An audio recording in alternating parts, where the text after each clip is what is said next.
이 나라의 큰 명절 8월 한가위도 글피로 박두하였다. 오늘의 조에서는 신궁에 큰 제양을 올릴 절차와 제양을 마친 다음에는 신궁 넓은 마당에 서궁술과 검술의 모임을 열 것과 밤에는 육부의 처녀들을 모아 길쌈내기 할 것을 결정하였다. 그리고 그 처녀들을 두 패로 나누는데 그 우두머리가 될 두 처녀는 연례에 따라 시중 김지의 딸 아홉과 이찬 유종의 딸 주만으로 작정이 되었다. 시중 김지는 문득 반열에서 나와 옥주 앞에 부복하였다. 소신이 아래올 말씀이 있습니다. 여러 조신들은 내심으로 저 독사 같은 자가 또 무슨 소리를 하려는고 하면서 긴장한 얼굴로 그 깐깐한 목소리에 귀를 기울였다. 궁술과 검술을 권장함은 우리나라에 오래 나려오는 관습이오라 지금 조련이 폐지하기는 어렵다. 하겠사오나 오늘날 같은 태평성대의 살벌의 기운을 일삼는 것은 결코 확일한 일이 아니었고 개중에는 지체와 제조를 미사옵고 성군작대하와 양민을 괴롭게 하오며 심지어 임명을 해야 하는 일도 없지 않다 하온즉 유사의 명하시와 이런 무례지배를 사실케 하시와 국법을 바루시오. 지금 아래온 시중 김지의 말씀은 천만부당한 줄로 아래옵니다. 문무를 병행시킴이 치국의 대경 대법이건을 인제시중은 물을 버리고 문만 취하려 하오니 국사를 그르침이 이에 심한 자 없는 줄로 아래옵니다. 우리나라 가체한 소국으로 삼한 통일의 위협을 이루음은 위로 열성조의 천의와 성덕의 소치이었고 아래로는 우리나라 고유의 국선도가 사기를 진작한 까닭인 줄로 아옵니다. 대개 무는 국민의 온기이오라 온기를 꺾어버리고 흥하는 나라가 어찌 있사오리까? 고금 흥망의 자체를 살펴보면 문약에 흐르고 망하지 않은 자 없사오니 태평성대라 하여 문만 숭상하옴은 멀지 않은 장래의 큰 화를 빚어내올 줄 아옵니다. 개중에 불량배가 있사오면 저절로 국법이 있사오니 그런 무리로 말미암아 상무지풍을 누른다는 것은 본말을 전도와 성명을 가리움인가 하옵니다. 유종의 우렁찬 목소리는 쩌렁쩌렁 정각을 흔드는 듯하였다. 그리고 그 응사실 같은 긴 수염이 매우 붕괴한 듯이 푸르르 떨리는 것 같았다. 김지는 매우 못마땅한 듯이 탁 한 번 기침을 하고 나서 목소리를 가다듬어 이찬 유종은 소신은 아래온 본뜻을 잘 모르는 듯하옵니다. 소신도 결코 물을 아주 버리고 문만 취하자는 것이 아니옵니다. 문무병행이야 삼척동자라도 다 아는 것이온즉 하필 이찬의 말을 기다릴 것도 없는 줄 아래옵니다. 이찬은 문약이 나라를 그르친다 하오나 한 무제가 문으로 백성을 피폐케 하였사오며 수양제가 문으로 나라를 잃었사오리까? 성세의 자취가 소소히 역사의 남아권을 이런 사실에는 일부러 눈을 감아 버리려는 이찬의 뜻이 어디 있는 줄 소신은 알지 못하겠사옵니다. 하고 김지는 제 옆에 나란히 부복한 유종을 곁눈으로 흘겨보았다. 늙으신 왕은 성가신 듯이 고개만 좌우로 흔드시고 아무런 처분이 없으시었다. 만득하신 왕자께서 워낙 나약하시어 척가을 바람이 불자 또 감기에 걸리어 몸져 누운 것을 생각하시고 어서 조회가 끝나서 들어가 보시고 싶으셨다. 김지는 더 한층 목소리를 가다듬어 그는 그러하옵거니와 또 한마디 아래올 말씀이 있습니다.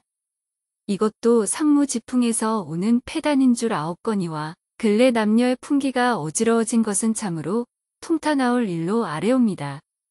남녀는 국민의 기초이오라 한번 그 관계가 어지러우면 곧 혈통이 불순해지는 것이온즉 어찌 작은 일이라 하오리까?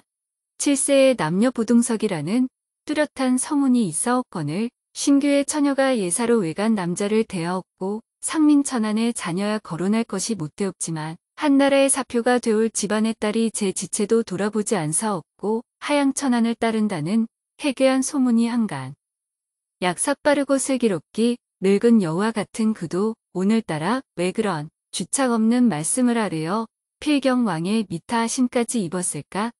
행세하는 집딸로 하양천한을 따른다는 것은 무슨 던정맞은 수작일까? 대관절 누구의 딸이 그런 짓을 저질렀던가?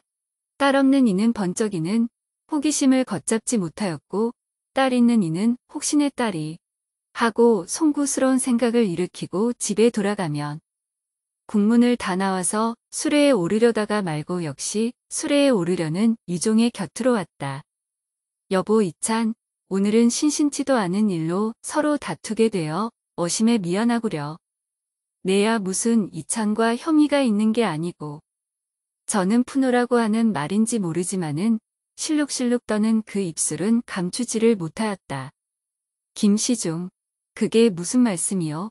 우리가 국사를 가지고 서로 다툰 것이지 사사 혐의야 있겠단 말이요? 공과 사를 구별을 못한다면 신자된 도리에 어그러질 것 아니요? 유종은 독사나 옆에 온 듯 지겨운 듯이 한 걸음 물러서며 아까 머리끝까지 치받치었던 분노가 아직도 가라앉지 않은 양 그 법눈썹이 거슬러 일어섰다. 하고 김진은 가장 너그러운 척 지어서 웃어 보이었다. 그야 다 이를 말이요. 그러나 사람이란 소견이 다 각각이라 비록 이 흰머리가 보여질지언정 어찌 제가 옳다고 생각하는 것을 기어이 임금을 속일 수야 있단 말이요. 유종의 말씨는 종시 풀리지 않았다. 조정에서 하던 의논을 이 길거리에서 다시 되풀이할 거야 했소. 우리 사사 얘기나 합시다. 참 영예의 혼사는 작정이 되셨다니 고맙소이다. 시중이 고마울 거야. 무엇 있겠소? 김양상의 집안으로 보내게 되었다오. 유종은 더욱 퉁명스럽게 대답하고 눈을 부릅떠 김지를 노려보았다. 이자가 어전에서 그런 무엄한 소리를 꺼낸 것이 반은 제 딸을 빈정거림인 줄 몰라 들을 유종이가 아니었다. 규중 처녀가 외간 남자를 예사로 대한다고 꼬집었지만 벌써 혼인이 다 된 장래 신랑과 신부가 제 부모 보는 앞에서 만나보는 것이 무엇이 예절에 어그러진단 말인가. 그런 것은 천번만번을 일렁성거린들 무슨 흉이 될 것이냐. 내가 아무리 그 독사 같은 주둥아리를 놀려보아야 도리어 왕의 찡그리심을 받을 뿐 아니야. 그 참 잘된 일이요. 그 혼사가 올곧게 된다면야.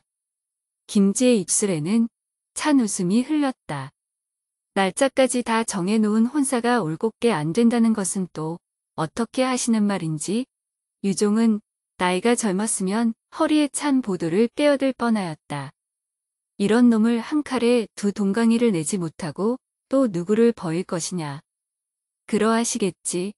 정해놓은 혼인이야 안 될 리가 왜 있겠소?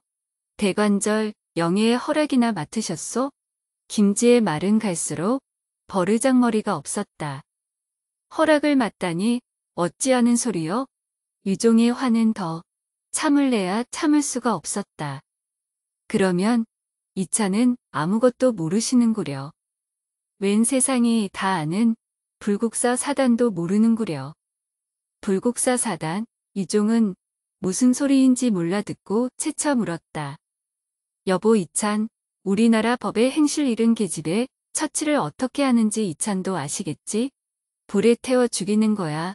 누가 모른단 말이오? 아시기는 잘 아오마는 행하기는 어려우실걸.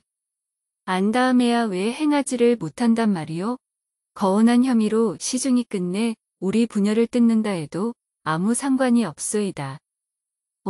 거언한 혐의라니? 그런 신분은 가져 값이 사고 절을 해도 내 쪽에서 거언을 할 테여.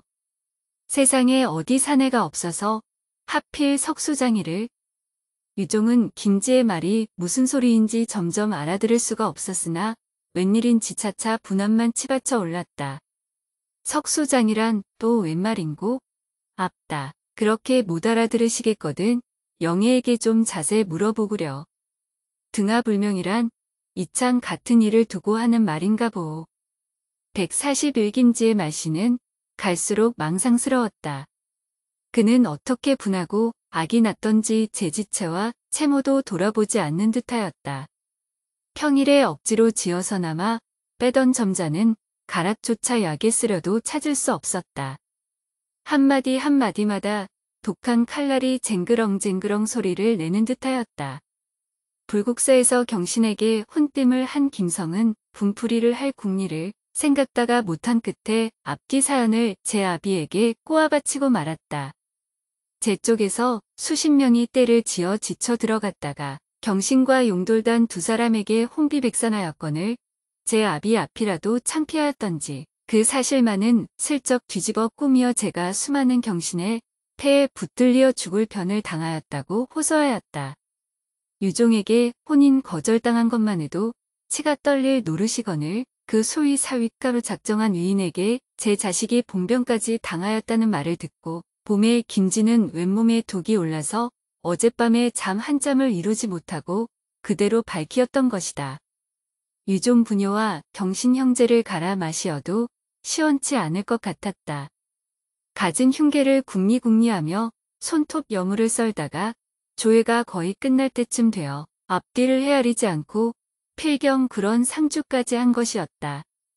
그러나 왕께서 이내 파조에 버리신 탓으로 그 한독한 상주는 아무 보람이 없게 되었다. 도리어 제게 적지 않은 망신이 되고 말았다. 사람을 해치려다가 도리어 맞은 독사처럼 치밀리는 도끼를 걷잡을 수 없어 유종을 노상에서 붙들고 직접 독서를 놀려본 것이었다. 등하불명이라니 그런 또 어떻게 하는 말이요? 유종의 불쾌한 얼굴에도 살기가 등등해졌다. 그렇게 자자한 소문을 이찬만 못 듣다니 될 말이요? 이찬댁에서 난 일을 아차니 모르니 등하불명이 아니고 무엇이란 말이요? 내 집에서 생긴 일, 그건 또 무슨 고유한 말인고 하고 유종은 소매를 떨치고 수레에 오르고 말았다. 만일 김지의 말을 더 듣고 있다가는 한길가에서 무슨 거조가 날지 자기도 알 수 없었던 것이다. 하마하마 칼집으로 손이 가는 것을 그는 이를 악물고 참았던 것이다.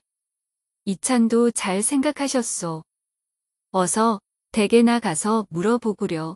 허허.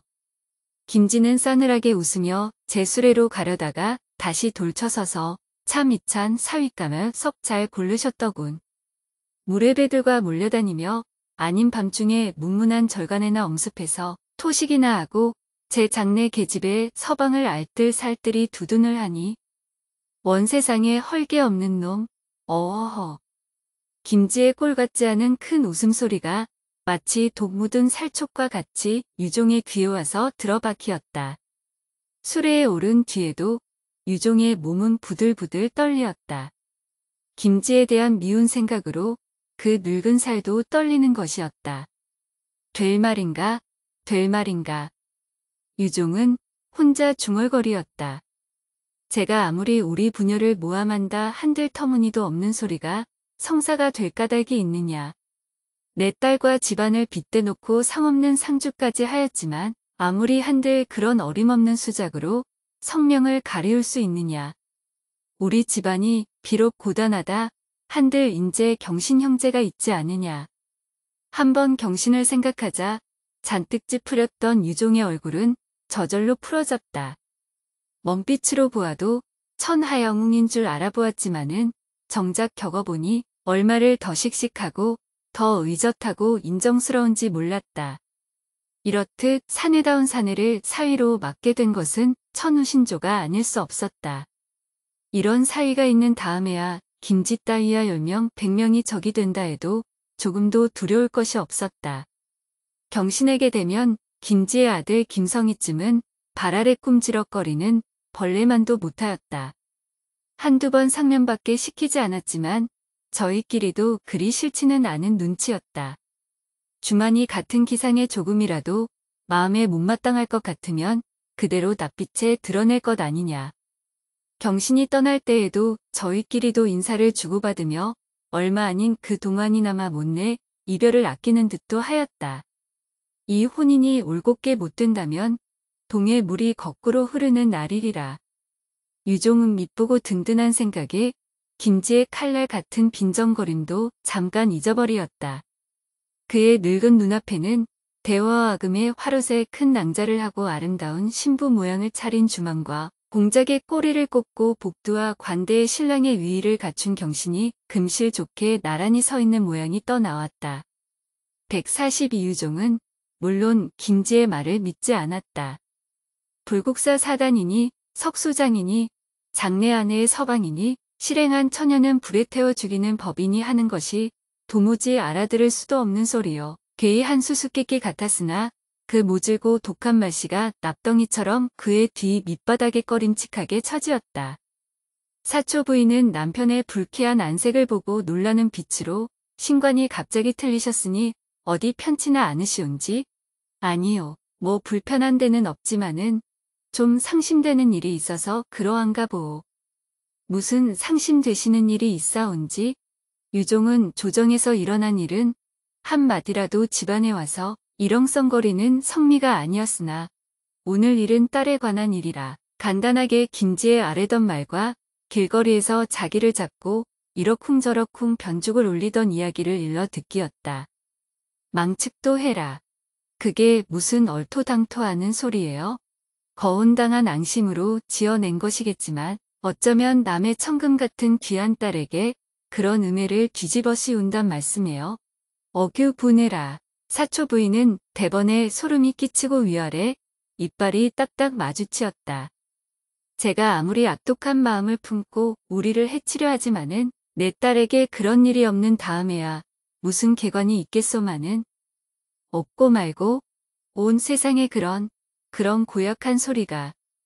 하고 사초 부인은 흉격에 막히는 듯이 말끝을 맺지 못한다. 그래, 마누라도 그럴싸한 소문도 듣지 못했단 말이요? 소문이 무슨 소문입니까? 그런 입길에도 못 올릴 소리를. 불국사 사단이라 하니 불국사에서 무슨 일이 있었던가?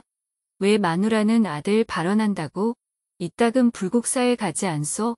하고 유종은 조롱하는 듯이 자기보담 훨씬 젊은 아내를 바라보았다. 전에는 덜어갔지만은 요새는 그의 혼사 때문에 어디 몸 뺄 틈이나 있어야지요. 그럼 그게 다 무슨 종작 없는 소리일까? 사초 부인은 이윽히 무엇을 생각하는 듯하다가 참 얼마 전에 불국사에서 이런 일은 있었대요. 그때 내가 대감께 그런 얘기를 안 했던가? 무슨 일이요? 나는 얘기를 들은 법도 아는데. 다른 게 아니라 왜 불국사에 석가탑을 모시는 석수장이가 있지 않아요?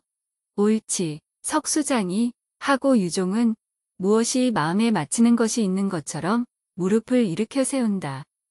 참 대감께서도 보셨겠구먼. 왜 4월 8일 날 불국사 거둥을 하셨을 때 상감께서 불러보시기까지 하셨지. 그래, 그 석수장이가 어떻게 되었단 말이요? 유종의 묻는 말씨는 매우 급하였다. 하룻밤에 그 석수가 골똘히 일을 하고 있노라니 웬 사람들인지 수십 명이 들이쳐서 그 사람을 탑 위에서 끌어나려 가지고 못당할 욕을 보이려 할째 난데없는 신장 두 분이 나타나서 서리 같은 칼을 휘둘러 여러 군정들을 쫓아버리고 그 중에 우두머리 가는 사람을 개 꾸짖듯 하고 그 석수 앞에 끌어앉히고 백배사죄를 시킨 일이 있었는데요. 신장이 나타나다니 어디 말이 되는 소리인가? 그야 모르지요. 하인들이 종작 없이 짓거리는 소리를 나도 들은 것이니까요. 신장이 나타나고 아니 나타난 거야 우리의 알 바 아니지만 그 불국사사단이 우리 구실아기에게 무슨 개관이 있단 말인고? 아기한테야 무슨 개관이 있겠어요?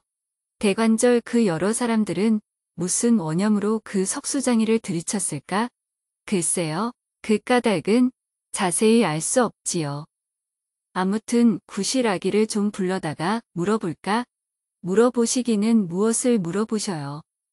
그런 해괴한 소리를 어떻게 점잖은 딸에게. 좌우간 좀 불러오구려. 보고도 싶으니 사초 부인은 계집의 종 하나를 시켜 딸을 부르러 보내었다. 얼마 만에 그 계집의 종이 돌아와서 밖에서 마님 마님 하고 사초 부인을 불러내었다. 아가씨가 계시지 않는뎁시오. 털이 년도 없더냐? 털이 년도 어디를 갔는지 없는뎁시오. 응, 하고 유종은 벌떡 몸을 일으켰다. 143주만은 아사달의 무사한 얼굴만 보면 성걸음에라도 돌쳐선다는 것이 미룩미룩 밤이 이슥한 연애야 집에 돌아오게 되었다. 고 동안이라도 하루가 열흘 맞잡이로 그리웁던 알뜰한 임을 만나보고야 차마 발길이 선뜻 돌아서지도 않거니와 오늘 밤이란 오늘 밤이야말로 그 탑이 끝나지 않았느냐. 하루하루 목숨이 잦아질 듯이 애가 키이고 가슴이 졸이는 그 탑이 인제야 일손이 떨어지지 않았느냐. 이 기쁨, 이 감격, 앞으로 모든 불안과 모든 위험이 사라지고 말았다. 어수선한 소문도 겁낼 것이 없다. 불의의 변도 두려울 것이 없다. 그의 앞길에는 한 조각 검은 구름도 얼찡거리지 않았다. 찢어지게 밝은 저 달과 같이 행복의 길은 환하게 열리었다. 언제쯤 길을 떠나실지 주마는 마지막으로 또 한 번 다져보았다. 글쎄 올시다. 내일 아니면 모레는 떠나가 볼까 합니다. 아사달에 돌아갈 마음도 살과 같구나. 불국사를 나와 주마는 더욱 신이야 넋이야 말을 달렸다. 귓결에 지나치는 맑은 가을 바람은 어떻게 이렇게 시원할까. 죽을 판살판 따라오는 털이의 꼴도 오늘 밤같이 우스운 적은 없었다. 집 가까이 다다르자 마른 털은 털이를 맡겨보내고 별당 뒷문으로 돌았다. 미리 밖에서 열 수 있도록 만들어둔 문을 거침없이 열고 들어서니 제 침방에 촛불이 그저 켜 있었다. 웬일일까? 주마는 저기 의아해했다. 그는 나갈 적에 흔히 촛불을 켜버려 둔 채로 나갔지만은 언제든지 제가 돌아올 무렵에는 그 촛불을 다 타서 꺼지고 마는 터이었다. 오늘 밤도 그럭그럭 꽤 늦었을 텐데 불이 그대로 있는 것은 이상한 일이었다. 마루에 가만히 올라서서 살그머니 영창을 열고 봄에 자기 어머니 사초 부인이 벽에 그린 듯이 기대에 앉아서 잠깐 졸다가 인기척에 놀란 듯이 눈을 번쩍 뜬다. 너 어디 갔다 오느냐? 어머니는 첫마디에 묻는다. 주마는 어머니가 홀로 있는 것으로 보아 그리 큰일은 아닐상 싶어서 방 안에까지 들어는 섰으나 무예라고 얼른 대답할 말은 없었다. 너 이 밤중에 어디를 갔다 온단 말이냐? 채쳐 묻는 어머니의 말소리는 전에 없이 쨍쨍한 울림을 띄었다. 저 어디 좀 다녀와요. 응석피듯 대답 안 되는 대답을 한마디 하고 주마는 어머니와 동안이 뜨게 주저앉았다. 다녀오는 데가 어디란 말이냐? 너 아버지께서 너를 찾으시다가 역정까지 내셨단다. 나는 여길 와서 세상 너를 기다리니 어디 와야지. 아버지도 찾으셨단 말에 주만의 가슴은 덜렁하였다. 너 나이 한두 살이냐? 설령 동무 집에 놀러를 간다 해도 부모의 말을 듣고 다녀야 될 것 아니냐? 다 큰 계집애 가 내일 모레로 시집갈 색시애가 밤나들이란 될 뻔이나 한 일이냐? 사초 부인의 언성은 점점 높아간다. 주마는 고개를 푹 숙이고 말았다. 바른대로 살릴 수도 없고 그렇다고 거짓말을 주저댈 수도 없었다. 거짓말을 한다 한들 고지들을 어머니도 아니었다. 자애는 깊지만 차근차근하고 밝은 어머니였다. 어머니, 잘못했어요. 주마는 어릴 때 말버릇이 그대로 나왔다. 어디를 갔다 왔기에 덮어놓고 잘못을 했단 말이냐. 어머니의 목소리는 카랑카랑하게 맑아진다. 화가 되게 날수록 조리가 정연한 사초 부인이었다. 그래 털이 너는 또 어디를 갔느냐? 데리고 갔다가 같이 왔어요. 같이 왔다면 그녀는 어디 있느냐? 사초 부인의 말이 떨어지기 전에 창밖에서 벌벌 떠는 털이의 목소리가 들려왔다. 쇠쇠내는요 여기 있는 뎁시오. 사초 부인은 영창을 획 여러 재뜨렸다. 털이는 벌써 초죽음이나 된 듯이 뜰 아래 저만큼 고개를 빠뜨리고 땅을 보고 서 있었다. 이리 가까이 오너라. 이 마루 앞까지 올라서라. 사초 부인은 될 수만 있다면 왁자지껄하게 큰 소리를 내기 싫은 눈치였다. 너 인연 아가씨를 모시고 어디를 갔다 왔니? 말소리는 종용하나마 서리빨같이 냉랭하였다. 달 구경을 모시고. 달 구경을? 그래, 달 구경을 어디로 모시고 갔다 왔느냐? 바른대로 말을 해야 망정이지 만일 추호라도 기이면. 네네, 바른대로 아래고 말곱시오. 네네, 저 불국사에 모시고. 응, 불국사 하고 사초 부인은 안간힘을 한 번 쓰고 거의 기절이나 한 사람 모양으로 뒤로 넘어질 뻔하였다. 주만도 엉겁결에 몸을 소스라치며 외마디 소리를 지를 뻔하였다. 사초 부인은 이내 몸을 바로잡았으나 그 머리는 힘없이 벽에 떨어뜨렸다. 그러면 그 종작 없는 말에도 무슨 터무니가 있었던가? 혼잣말로 중얼거리고 하하며 한숨을 내쉬었다. 모처럼 기쁨에 달떴던 주만의 가슴에도 예사가 아니구나 하는 불길한 예감이 섬뜩 지나갔다. 그래, 불국사에는 왜 갔더냐? 영창 밖을 노려보며 사초 부인은 다시 터리에게 채쳐 물었다. 터리는 벌써 얼굴이 불그락 푸르락하며 대답을 이루지 못하고 힐끔힐끔 방 안에 제 아가씨의 기색만 살피었다. 인연이 왜 말을 못할꼬? 무슨 거조라도 당장에 낼 듯이 사초 부인의 호령은 떨어졌다. 제가 데리고 갔다 뿐이지 터리는 아무 죄도 없어요. 주만은 터리를 두둔해서 어머니를 말리는 수밖에 없었다. 내가 너 같은 년을 사람 년이라고 믿고 아가씨를 모시고 있으라고 했더니 2년 아가씨를 모시고 갈 때 안 갈 때 2년 보기 싫다. 성 물러나라. 2년 어디 두고 보자. 올림장을 남기고 사초 부인은 열었던 영창을 닫아버렸다. 터리에게도 모녀 단둘이 주고받을 수작을 듣기기 꺼리는 까닭이리라. 그래도 2년이 머뭇머뭇하고 서 있어. 소리를 질러서 터리가 뜰에 나려 발자국 소리가 멀어지기를 기다려. 사초 부인은 제 무남동녀 외동딸에게 눈을 돌리었다. 그 눈길은 뜻밖에도 부드러웠다. 자애와 슬픔에 가득 찬 눈길이었다. 명민한 사초 부인은 달의 태도와 터리의 말을 들어보아 허투루 단속과 꾸중으로 끝날 일이 아니고 커다란 비극이 자기네를 기다리고 있는 것을 마음 어디인지 느끼었음이리라.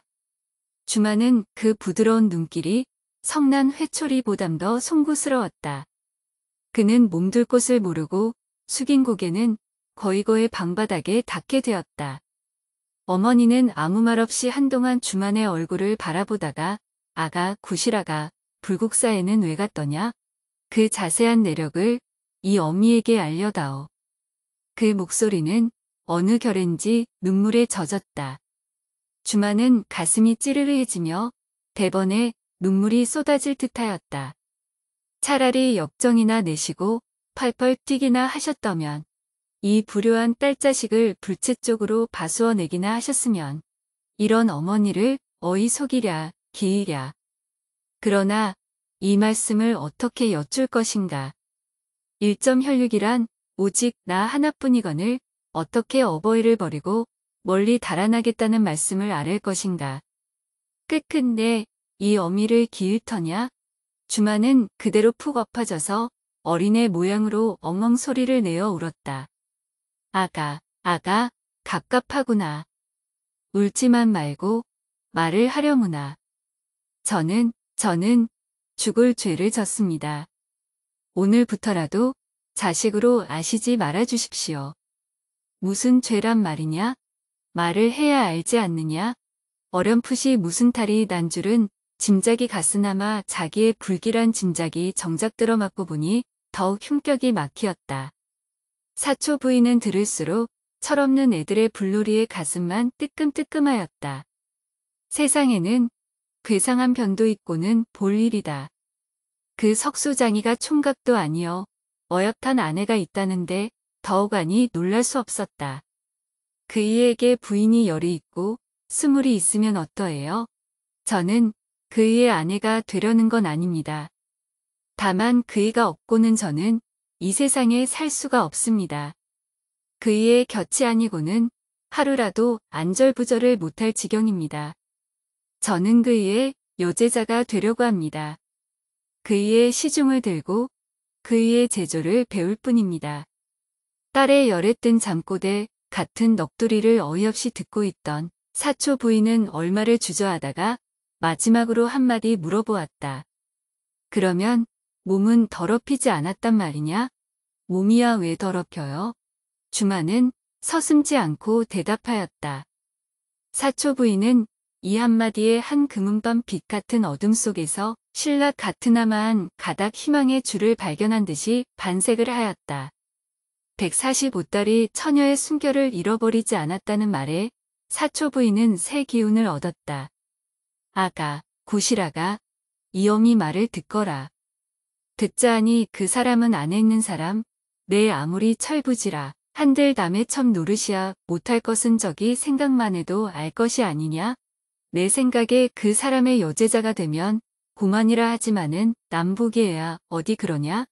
그러니 그것은 얼토당토하는 말, 누가 들어도 웃을 말. 몸도 허락지 않은 그 사람 탓으로 내 신세를 망칠 까닭이 무이냐? 몸은 허락지 않았지만 이미 마음을 허락한 것을. 며칠 전에는 젊은 계집이 찾아왔더라. 저기 성이 풀어지려던 콩콩이는 또다시 눈에 상심지가 섰다. 오, 옳지. 그러면 그 애를 죽게 한 것도 내 놈의 소유로구나. 여기서 그림자 못이 어디라고 석가탑인가 뭔가 탑 그림자가 비춘다고 멀쩡한 거짓말을 해서 그 방정맞은 년을 속인 것도 내 놈의 한 짓이구나. 이 생사람을 잡아먹을 놈아. 아니 그러면 그 젊은 여자는 죽었단 말씀이요. 문지기도 눈이 호둥그레졌다. 내 놈이 없는 그림자를 있다고 해서 깜박같이 속아가지고 몸물만 디니다 보다가 필경 맺혀서 빠져 죽고 말았단다. 이놈, 이 몹쓸 놈아, 남의 생목숨을 끊고 내 목숨은 성할 줄 아느냐? 문지기는 고개를 푹 숙였다. 섭적한 말 한마디로 말미암아 뒤끝이 이렇게 벌어질 줄은 몰랐다. 죽은 년은 죽었지만 내 손에는 누구더러 물려받는단 말이냐? 며칠을 두고 끼니마다 고량 진미를 해 대느라고 몇백 냥 돈이 자빠지고 중값 든 옷까지 다 휘질러낸 다음에 그대로 입고 빠져 죽었으니 그것을 건져낸다 한들 어디 쓸데가 있느냐 말이야. 킁킁. 콩콩이는 하도 앵하고 분해서 그날 밤이 새자 근두박질로 불국사에 끼어온 것이다. 먹을 콩을 놓친 것도 원통한데 제가 알토란같이 손해만 본 것을 생각하며 잠 한 잠도 이루지 못했던 것이다. 148하사달은 그날 밤 주만을 작별한 뒤에도 차마 떼치기 어려운 듯이 달빛을 밟으며 다보탑과 석가탑의 둘레를 거닐었다. 3년이란 길고 긴 세월을 두고 재 있는 재조와 정력을 다 기울여 지어낸 두 탑, 제 살과 피를 묻혀서 빚어낸 두 탑, 넘실거리는 은물결에 둥 떠 서방궁에 헤어오르는 듯한 그 두 거룩한 모양을 번갈아 바라보며 아사다른 무량한 감개에 쌓였다. 솟아나는 흥에 겨워서 이 세상 것 아닌 신품을 지어낸 때에 오직 참된 예술가라야만 맛볼 수 있는 가문과 만족도 거기 있었다. 고심참담한 자취를 더듬어 볼 재에 졸이던 지긋지긋한 기억도 거기 있었다. 인제는 아주 손이 떨어졌고 나암에 다 큰 자식이 어버이의 품을 떠난 것처럼 허수한 적막도 거기 있었다. 막중대공을 이룩하였으니 번쩍이는 영광이 자기를 기다리는 기쁨도 거기 있었다. 그러나 아사달에게는 이 모든 것보다 오늘 밤 따라 고장의 소식이 새삼스럽게 그리웠다. 주만이가 제 흉중을 꼭 찍어낸 것과 같이 이 자리에 아사녀가 있었던 들째 남편의 대공을 마친 것을 얼마나 즐겨할 것인가. 그는 멀리 동쪽 하늘을 바라보고 이 공사 끝내기를 손꼽아 기다렸으리라. 아침으로 저녁으로 축수하였으리라. 늙으신 스승은 과연 이날까지 부지를 하였을까? 만일 어느 때 불길한 예감처럼 무슨 일이나 있었다면 홀로 남은 아사녀는 과연 어떻게 되었을 것인가? 만일 그런 불행이 있었다면 혈마 나에게 기별이 없을 수 없으리라. 무소식이 호소식이라 함은 이를 두고 이름이리라. 아사달은 자기의 불길한 생각을 곧 물리쳐버렸으나 3년 동안에 자기도 가신 한 장 붙이지 못한 것을 생각하였다. 아사녀가 좀 궁금해하였을까? 야속해 여기지나 않았을까? 이따금 집안 생각을 않는 것도 아니지만 절 안에 꼭 들어박혀 있고 본이 부여간다는 사람을 좀처럼 만날 수도 없고 그렇다고 자기 형세로 우정 전인도 못할 형편도 형편이었다. 물론 자기가 등한한 탓도 탓이었다. 기업 코인 편을 얻으려고만 하였을 것 같으면 3년 동안에 한두 번이야 기회가 없지도 않았겠지만 탑짓기에 몸과 마음이 왼통 쏠리고 지친 까닭에 다른 일이란 손끝 까딱하기 싫었고 게다가 그는 편지를 잘 쓸 줄 몰랐던 것이다. 아사달은 팔짱을 낀 채 아내의 모양을 눈앞에 그리어 보았다. 3년을 그린 탓인가 그 안타까운 모양이 삭막하게 얼른 나타나지 않는다. 싱긋이 웃는 입술은 또렷하건만 코와 뺨 언저리가 어쩐지 아사녀 같지 않고 맑고 상냥한 눈동자는 천연한데 이마와 기미치 흐림 아래에서 알아볼 길이 없었다. 어찌하면 얼굴 전체가 분명히 나타나다가도 눈 한 번 깜짝할 사이에 변형이 되고 만다. 마치 손으로 물을 움키는 것처럼 쪼갑고 모은 듯한 그 윤곽 이인에 뿔뿔이 새어 흐르고 만다. 아리숭아리숭한 아내의 얼굴을 그리다가 말고 아사달은 혼잣말로 중얼거렸다. 그새 내가 아사녀의 얼굴을 잊어버렸는가? 허 참. 그러나 이것은 가벼운 뜻에서 나온 말이었다. 자기가 자기에게 거는 농담에 지나지 않았다. 3년이 아니라 30년이 되기로 잊혀질 것이냐. 평생을 그리기로 잊어서 될 말인가. 몇 달 전까지도 영절스럽게 눈에 밟히던 그 얼굴이 아니냐. 내일이라도 발정을 해야. 아사달은 저를 다지듯 또 한 번 내이었다. 실상 지금 와서 그는 아사녀의 환영을 그려보려고 애쓸 필요도 없었다. 그릴 날이 많이나 남았어야 하다못해 안타까운 환영이라도 그려볼 것이지. 이제야 참사람 참얼굴을 대할 날도 며칠이 남지 않았거늘 애써 환영을 그려볼 것이 무엇이랴. 벼랑간 아사달의 눈앞에는 주만의 얼굴이 떠나왔다. 눈이 부시도록 뚜렷하게 떠나왔다. 방장 그려본 아사녀의 환상과는 대상부동으로 주만의 그것은 어마어마하게 크고도 생생하였다. 3년 전에 이별한 아사녀와 조금 아까 헤어진 주만과는 마치 갈린 동안이 오래고 가까운 데 따라 기억에 되살아나는 정도를 비교나 하는 것 같았다. 문득 떠오른 주만의 환영에 눌리어 부서질 것 같으면서도 아까는 그려보려도 잘 나타나지 않던 아사녀의 환영도 비록 작으나마 굳이 나타났다. 149구 실아기님을 어떻게 할까? 아사달은 이 문제에 부닥들이기만 하면 언제든지 어찌할 줄을 몰랐다. 자기는 어여시 안에 있는 사람이라고 참아하기 어려운 말까지 떠먹듯이 타일렀건만 회오리바람 같은 그의 정열 앞에는 아내가 있고 없는 것이 문제도 되지 않았다. 걸맞는 자리로 시집을 가라고 그렇듯 권하고 달래었건만 종시들은 채도 아니하고 여제자라도 되어지이다 하는 간절한 청을 물리칠 수가 없었다. 생각하면 생각할수록 딱하기만 하였다. 주만의 신변의 위험이 각각으로 절박해자는 것은 그 눈치만 보아도 알아차릴 수 있었다. 그는 하루바삐 서라벌을 떠나려고 발버둥을 치는 모양이었다. 김성의 사단만 생각해도 아슬아슬했다. 만일 그 자리에 주만이가 있기만 하였더라면 일은 더 크게 벌어졌을 것 아니냐. 내일로라도 길은 떠나야 되겠는데 이 일을 장차 어떻게 할 것인가? 주만이 사정이 그러할 줄 번연히 알면서 떼치고 갈 수야 있느냐? 그에게 알리지 않고 몰래 발정을 한다는 것은 너무도 야멸차고 무린정한 것이었다. 인정은 고만두더라도 인제 너는 주만이 없이 살 줄 아느냐? 마음속 어디선지 소리소리 외치는 듯도 하였다. 데리고 간다면 아내를 어떻게 대할까? 3년이나 두고 그리고 그리던 그에게 선물로 계집을 갖다 준다는 것은 너무도 무참한 짓이 아니냐. 그 곡하고 부드러운 창자가 고대로 찢어지지 않을까. 남편이 대공을 이루라고 그 참아 못할 애끓는 이별의 슬픔도 지그시 견디고 지금쯤은 밤으로 낮으로 남편 돌아오기만 고대고대할 것이 아닌가. 벌써부터 조석으로 내 밥까지 떠놓는지 모르리라. 밤중에 살인문만 삐걱하여 도구 참새 같은 조그마한 가슴을 두근거리는지 모르리라. 이런 아내에게 씨앗을 보이다니 그것은 너무 악착스런 노릇이었다. 주만이가 어디 너의 첩이냐? 어디까지 순결한 두 사이가 아니냐?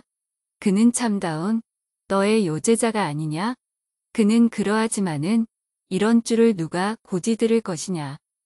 설령 아사녀는 남편의 말이라 그대로 믿어준다 하더라도 늙으신 스승부터 알아주지 않을 것이다. 더구나 말썽꾼이 여러 제자들과 동네 사람들이 덧손가락질을 할 것 아니냐. 그렇게 되면 아사녀의 슬픔도 슬픔이려니와 주만의 처지도 비참해질 것 아니냐. 쓸쓸한 나그네의 사막의 주만은 오직 한 송이 꽃이었다. 병들어 누운 몸에 내민 그의 구호의 손은 따뜻하고 곰살구졌다. 지루하고 어려운 공사도 그로 말미암아 새로운 흥을 자아낸 적도 한두 번이 아니었다. 아름다운 동정자, 연연한 두호인, 이 공을 생각한들 그의 원을 아니 들어줄 수가 있느냐. 그는 그 좋은 지체도 버리고 호강도 버리고 부모도 버리고 이날을 따르려 하지 않느냐. 이러기도 어렵고 저러기도 어려운 노릇. 생각에 잦아진 아사달의 발길은 다보탑 가까이 다다랐다. 운명적인 4월 8일 밤일이 선뜻 머리에 떠올랐다. 주만의 모양을 어림없이 아내의 환영으로 속던 기억이 뚜렷이 살아났다. 흑하고 그의 앞으로 넘어질 듯하던 열애뜨인 제 자신을 생각하고 아사달은 어이없이 웃었다. 스승과 아내를 위해 발언을 올린 것이 주만과 만나게 되는 첫 기회가 될 줄이야. 그 밤에 만일 탑 돌기를 않았던들 주만과 그는 영원히 만날 까닭이 없었을 것이고 오늘날 와서 이런 고민의 시를 장만하지 않았을 것을. 달이 기울고 밤이 이슥한 연후에야 생각에 지친 아사달은 제처소로 돌아왔다. 자리에 누운 뒤에도 흥분된 신경은 좀처럼 가라앉지를 않아 잠을 이루지 못하고 셀녘해야 눈을 붙였다가 동창이 훤한 것을 보자 곧 이불을 걷어치고 일어났다. 그는 점과 마치만 들고 다시 일자리로 올라갔다. 세상 없어도 오늘로 길을 떠나야겠는데 어젯밤에 마지막 손을 떼기는 하였지만은 그래도 미진한 데가 없지 않은가 하여 밝은 날 다시 한번 둘러보려는 것이었다. 탑은 이슬에 촉촉이 젖어서 새로운 정자리가 더욱 깨끗해 보이었다. 아사달은 이모저모를 뜯어보고 훑어보았으나 손댈 데가 다시는 없는 듯하였다. 그는 어젯밤에 맛본 감격과 만족을 또 한 번 느끼었다. 이만하면 오늘 길을 떠난데도 공사에 관해서는 마음에 남는 것이 없었다. 행장이라도 꾸려두려고 막 제처소로 돌아가려 할 제왁자지거라는 인기척이 이리로 향해 들려온다. 그것은 콩콩이가 문지기를 끌고 아사달을 찾아 올라오는 것이었다. 152녀기 부여에서 온 석수여. 콩콩이는 어리둥절한 아사달을 보자 대뜸 물었다. 아사달이 미처 대답도 하기 전에 지금 처소에까지 갔더니 없기에 또 얘까지 찾아온 것이요. 원 망신살이 뻗치려니 꼭두 식전에 별꼴을 다 당하거든. 문지기는 퉁퉁 부어서 매우 못마땅한 듯이 설명을 해들리고 아사달에게 눈을 부라리었다. 내가 무슨 짝으로 내 놈 때문에 이 망신을 당하느냐 하는 것처럼. 그러면 그렇다든지 안 그러면 안 그렇다든지 왜 말이 없소? 킁킁. 여보 젊은이 인혁이 정령 아사달이란 석수여. 콩콩이는 벌써 목에 핏대를 올린다. 아사달은 웬 영문인지 알 길이 없었다. 첫 새벽부터 이게 웬일인가? 오늘은 꼭 길을 떠나야겠는데 또 무슨 해살이 앞길을 막는 것인가? 이건 무엇이란 말인가? 킁킁. 사람 겁겁해서 어디 살겠나? 그렇소, 안 그렇소? 이 멀쩡한 문지기가 또 엉뚱한 딴 사람을 갖다 대었단 말인가? 콩콩이는 또 다시 문지기에게로 대어든다. 이런 주책망나니 같은 늙은이가 원말이면 다 말인 줄 아나? 제 원대로 뜻대로 만나자는 사람을 찾아다니며 대면을 시켜주어도 그래도 못 먹겠다는 건 무예냐? 낯살이나 처먹었다고 대접을 해주니까 나중에는 못할 소리가 없군. 내가 뭐 생기는 게 있다고 엉뚱한 사람을 대준단 말인가? 문지기도 노발대발한다. 이놈, 너는 아비도 어미도 없단 말이냐? 킁킁. 하늘에서 떨어졌니? 땅에서 솟아났니? 늙은 사람 보고 반말 지거리를 하고 이놈 생사람을 죽여놓고도 못을 잘했다고 큰 소리가 무슨 큰 소리냐? 생사람을 죽여놓았단 말에 문지기는 찔끔하였다. 제가 죽고 싶어 죽었지. 왜 내가 사람을 죽인단 말이오? 그런 얼토당토하는 말씀은 고만두고 만날 사람을 만났으니 나도 내 볼일을 좀 봐야겠소. 자, 두 분이 잘 이야기를 해보구려. 하고 문지기는 콩콩이를 아사달에게 떠다 맡기듯 하고는 뒤도 돌아보지 않고 중얼중얼하며 나려가 버렸다. 혹은 주만의 신변에 무슨 불길한 일이 생기지 않았는가. 그는 꿈에도 아사녀 생각은 하지 못하였던 것이다.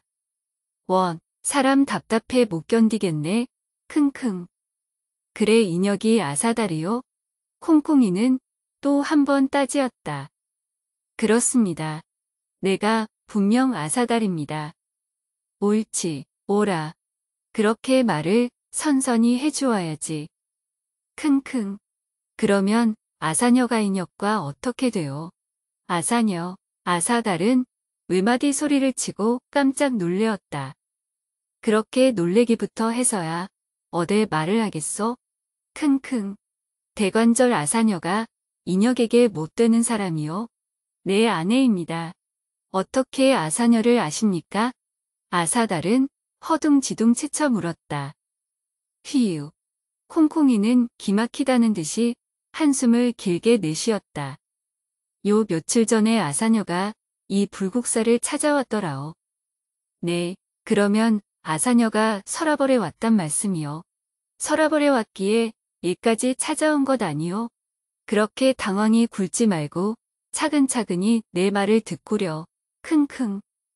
아사녀라는 이가 이 절에를 찾아왔는데 그 몹쓸 문지기란 놈이 대공을 마치기 전이요. 뭐 또 여자의 몸은 부정하니 어쩌니? 오늘 내게도 그런 어리더덤한 수작을 하다가 혼쭐을 했지만 되지도 않은 소리로 떼거리를 시켰단 말이거든. 그래, 지금 아사녀는 어디 있습니까? 어디 있어요? 가만히 남의 말을 좀 들어요. 그렇게 급하게 서둘지를 말고 그 문지기 말에 그림자 못에 가서 기다리고 있으면 인혁이 짖는 탑 그림자 비친다고 멀쩡하게 속였더란 말이오. 철부지 젊은이라 그 말을 그대로 고지 듣고 여기서 10일이나 되는 그 목가에 가서 우두머니 물얼굴만 들여다보고 있었더란 말이오. 그래, 지금도 그 목가에 있습니까? 가만히 좀 있구려. 그런데 목가에 옷이 있어, 밥이 있어. 연약한 여자의 몸으로 천리 길을 걸었으니 무독인들 좀 나겠고 그 옷걸이란 거지 중에도 산거지가 되었을 것 아니요? 어디 가서 밥 한 술인들 옳게 얻어먹었겠소? 킁킁. 그러니 나중에는 그 목가의 기진맥진에서 늘어졌더라오. 그렇겠습니다. 그렇겠습니다. 그리고 기다리고 기다리다가 자기를 찾아 나선 아사녀의 애답은 신곡을 생각만 해도 아사달의 목은 아니 메일 수 없었다. 150일 콩콩이는 장이 가쁜 듯이 숨결을 돌리고 나서 또다시 말끝을 이었다. 내 집이 바로 그림자목 근처에 있어. 아침에 목가에 나갔다가 풀밭에 되는 대로 쓰러진 인혁 댁네를 보았단 말이오.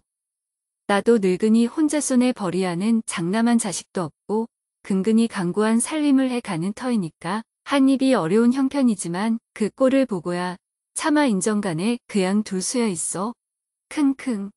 더구나 그 정지를 콩콩이는 아사달의 사나운 형상을 보고 재지은 간이 있어서 등골에 찬 땀이 쭉쭉 끼치며 연속 제 발뺌을 하기에 곱이 끼였다. 들어보니 어떻게 가엾고 딱하였던지 하고 콩콩이는 정말 눈에 눈물을 걸신걸신 띄어 보이었다. 저 하늘을 봐라. 어제와 꼭 같이 푸르지 않느냐. 저 햇발을 봐라. 어제와 꼭 같이 밝지 않느냐. 그런데 아사녀만 죽어. 안 될 말, 안 될 말. 아사달에 미친 듯한 꿈꾸는 듯한 발길은 무뚝을 걷고 또 걸었다. 하늘 이두 쪽이 나도 기어코 아사녀를 찾아내고야 말려는 것처럼. 저것 봐. 큰일 났네. 큰일 나. 다리를 뻗고 앉아서 넋두리를 넣어가며 아주 법자로 울고 있던 콩콩이는 눈을 그치고 중얼거렸다. 아직도 우노라고 핏발만 선 그 눈에는 무서움이 그림자가 떠돌았다. 킁킁, 어쩌면 그 걸음걸이까지 부부끼리 저렇듯 닮았을까? 고개를 옆으로 기우뚱하게 타라매어 연성목과 둑을 번갈아 보고 가는 꼴이란 어쩌면 천연 제 계집 같을까? 암만 해도 제 계집 홀령이 뒤집어 쓰인 것 같은데. 혈마 사람이 간대로 미치기야 할라고, 킁킁. 아무튼 연놈이 다 불쌍하군. 하고 동안이 떠서 눈앞에 아물아물하게 보이는 아사달의 지척거리는 꼴을 한동안 바라보다가 몸을 털고 일어났다. 미친 증이 가라앉기 전엔 막무가내야. 곁에 사람이나 있는 듯이 제가 저를 타이르고 사장기가 나서 제 집으로 올라가 버렸다. 155의 도들역부터 시작된 아사달의 헤매는 발길은 해가 떨어져도 멈출 줄 몰랐다. 거의 10리나 되는 못둘레를 쉼없이 끊임없이 돌고 또 돌았다. 노정으로 따져보면 7, 80리도 넘으련만 그는 다리 아픈 줄도 몰랐다. 왼종일 고스란히 굶었으되 시장한 줄도 몰랐다. 보얀 입에 물 한 모금 들어가지 않았지만 목마른 줄도 몰랐다. 이 편 두 개 와보면 저편 두 굵어진 풀잎들이 흔들흔들 흔들리는 것이 궁금하였다. 앞변죽으로 돌아보면 뒷변죽에 어롱어롱하는 소나무 그림자가 수상하였다. 이쪽 못기슬개서 물결이 출렁하고 보라를 날리며 무엇이 솟구쳐 오른 듯하여 줄다름을 치면 저 멀리 휘뜩퍼뜩 옷자락 같은 것이 떠나려간 것만 같았다. 밤이 되었다.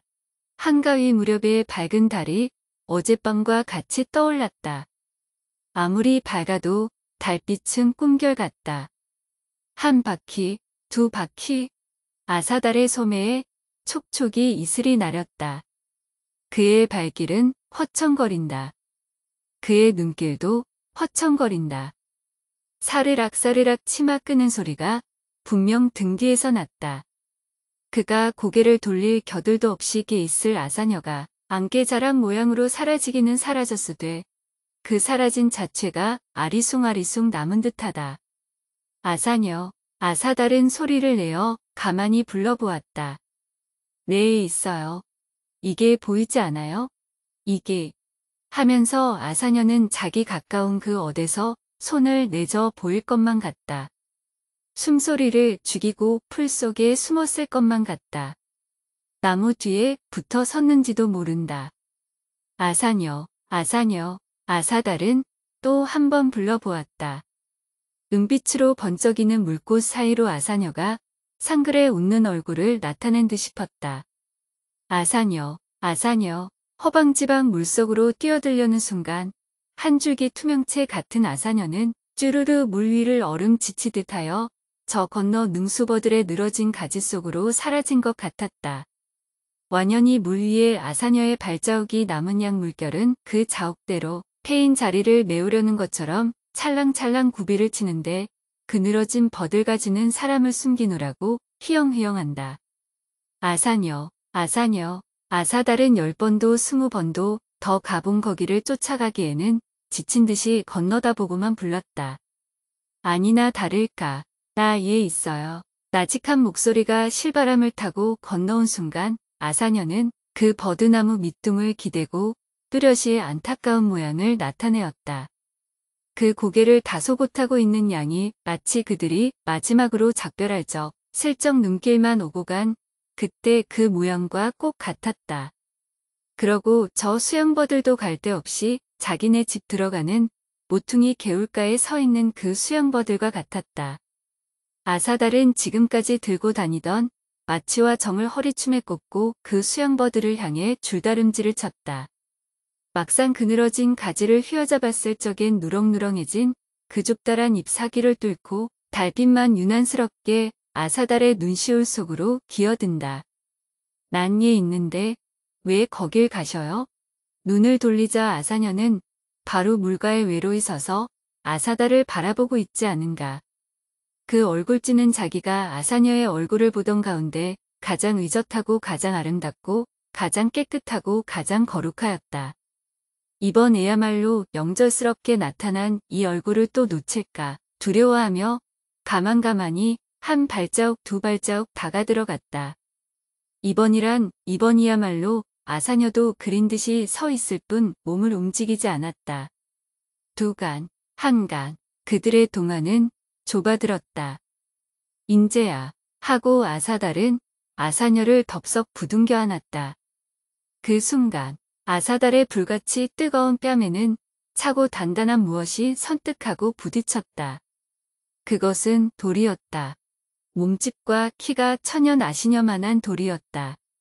한때 환각은 깨어졌지만 한번 머릿속 깊이 새겨진 아사녀의 환영은 지워질 까닭이 없었다. 아사달의 눈에는 그 돌에 아사녀의 모습이 그리기나 한 듯이 그대로 박혀 있었다. 아사달은 허리춤에 꽂았던 마취와 정을 떼어들었다. 그는 방장 나타난 제 아내의 환영을 그대로 그 돌에 새기기 시작하였다. 156주만은 눈앞이 캄캄하였다. 내일 모레면 아사달과 두 손길을 마주잡고 곱다랗게 자취를 감출 수 있었거늘 하필 오늘 밤으로 그 일이 탄로가 날 줄이야. 내일로라도 아버지가 아시기만 하면 제 목숨은 연기로 사라질 수밖에 없었다. 그는 마지막으로 이틀 말미를 어머니에게 청하였던 것이다. 사초 부인도 아무리 달래도 타일러도 도무지 딸의 뜻을 빼앗지 못할 줄 깨닫자 흉격이 메어지나마 딸의 소원을 들어주는 것이 눈앞에 참혹한 꼴을 보는 이보담은 얼마나 나은지 몰랐다. 이왕지사 틀린 일이라면 그 지긋지긋한 비극을 하루라도 연기를 하는 것이 그도 원하는 바였다. 하루 이틀 끄는 동안에 혹은 무사타첩이 됐는지도 모른다. 그는 암만 해도 이런 비참한 사단이 벌어지리라고는 믿어지지 않았다. 금이야 오기야 귀이기 길러낸 딸이 혈마 불길에 생목숨을 태우게 된다는 것은 꿈에도 상상도 할 수 없는 일이요. 그렇게 귀히 될 줄 알았던 주만이석 수장이의 첩이 되어 남의 뒷손가락질을 받을 것 같지를 않았다. 제가 아무리 고집을 세워도 경신에게 시집을 가고는 말년이 하는 터무니없는 희망도 없지 않았다. 그래서 내일 아침 아버지가 다시 물으시는 한이 있더라도 달도 밝고 해서제 동무의 집에 놀러 갔다가 바람을 쏘이고 감기가 몹시 들어 몸져 누워 있다고 꾸며대기로 모녀간의 작정이 되었다. 이튿날이 되었다. 주만은 바늘방석에 앉은 듯한 송구한 마음으로 오마조마 무서운 제 운명을 기다려 보았으나 그날은 무사히 넘어갔다. 기실 유종은 한가위 명절 차비 까닭에 그날은 일찍거니 조회에 들어가게 되고 파주에 나오자 경신 형제가 또 찾아왔던 것이다. 김영상은 제 아우를 필두로 여러 낭도를 데리고 이번 명절의 큰 모임에 궁술과 검술을 빛내기 위하여 상경한 것이었다. 큰 손님을 맞이하여 집안은 다시 벅적되었으나 그래도 사초부인은 틈틈 이별당에 와서 주만에게 아무데도 나가지 말고 있으라고 부탁하였다. 김영상 형제에게 보이려고 아버지께서 언제 주만을 부를지 모르는 까닭이었다. 경신은 다시 유종의 문에 발을 들여놓아 주만을 괴롭게 할 것을 꺼리었지만 제 형이 끄는 바람에 아니 올 수가 없었던 것이었다. 주만도 이런 판에 몸을 빼나갈 수도 없었다. 이번 찾는 때 자기가 또 없었다가는 참으로 무서운 사태는 벌어지고 말 것이다. 얼른 부르기나 해서 제 할 구실을 치워나 버렸으면 그래도 마음이 놓이겠는데 해가 떨어져도 부르러 오지를 않았다. 주만은 안절부절 못하였다. 아사달이 오늘이라도 길을 떠난다고 하였는데 암만 기다려도 내가 오지를 않으니 혼자서 발정을 하지나 않을까. 일일이 삼추같이 제 고장 가기를 원하고 바라는 그가 아닌가. 그가 혈마 그럴 리가 있을까? 그렇게 떠먹듯이 언약을 해 놓았는데 나를 버리고 혼자 가실 리야. 생각하고 스스로 안심을 해보려 하였건만 내가 키이고 마음이 졸여서 견딜 수가 없었다. 밤이 되었다. 암만 해도 조마증이 나서 참을 수 없었다. 이때 부르시지 않으니 오늘 밤 안으로는 찾을 것 같지 않아. 옷을 주섬주섬 입고 있을 때 벼랑간 손님께 나와 보이라는 정갈이 왔다. 초저녁까지 양상에 데리고 온 낭도들을 대접해 보내고 형제만 남게 되자 유종은 딸을 부르러 보낸 것이었다. 주마는 사랑에 나가 먼저 양상을 보고 절을 하매 양상은 일어나 맞절을 하였다. 여보게, 어린 것 절을 그양 받으실 게지 맞절이 무엇인가? 허허. 유종은 오래간만에 막역의 친구를 만나 매우 유쾌한 모양이었다. 그게 무슨 말씀이신가? 장내 수시의 절을 어떻게 앉아서 받는단 말인가? 허허. 양상도 크게 웃었다. 그 웃음소리와 음성도 천연아우와 같았다. 그장 내수씨란 말에 주만의 귀는 따가웠다. 경신이 너는 벌써 이 아가씨가 초면이 아니겠구나. 하고 양상은 경신을 돌아보고 웃었다. 주만이가 들어오자 한 옆에 비켜섰던 경신은 어색하게 웃어 보이었다. 주만은 차마 눈을 들어 경신을 볼 수가 없었지만 얼른 보기에도 그의 자기를 보는 눈엔 애연한 빛이 가득히 차 있었다.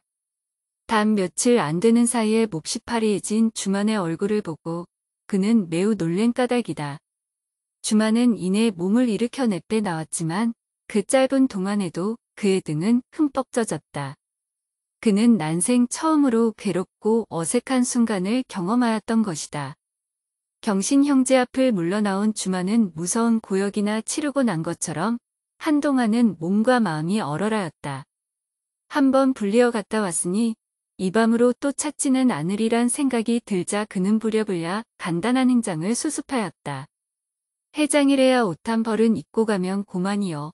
놀이개 보물 같은 것은 제가 가장 아끼고 사랑하는 것만 골라서 몸에 지니었다. 인제는 영별이로구나 하매 새삼스럽게 방안이 휘둘려 보이었다. 막 방문을 열고 나오려 할 제 뜰 앞에서 인기척이 났다. 주마는 깜짝 놀랐으나 그것은 다른 사람 아닌 딸의 장래를 걱정하는 사초 부인이었다.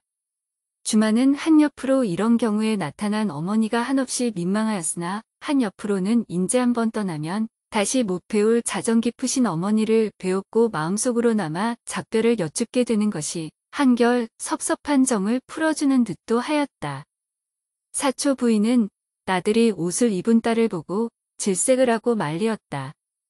이 아슬아슬한 고비에 경신 형제가 찾아온 것은 하늘이 도우신 게라는 둥, 내가 경신을 보고 아무리 아사달과의 관계를 털어놓았다 하더라도 경신이가 다시 올 적에는 내 말을 믿지 않은 것이라는 둥, 무슨 일이 있더라도 그는 끝끝내 너를 아내로 삼을 작정이니 너만 고집을 세우지 않으면 일이 올곧게 되지 않겠느냐. 사초 부인은 암만 해도 단념을 못한 듯 또 아까 말을 되풀이하였다.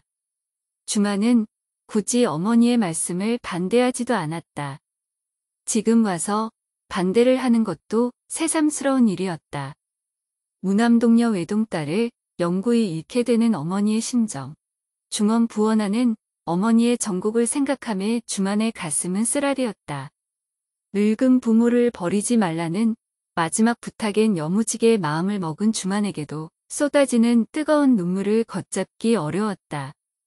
밤이 이슥하여 자시가 지나고 축시가 지나도 사초 부인의 긴 푸념잔 사설은 그치지 않았다.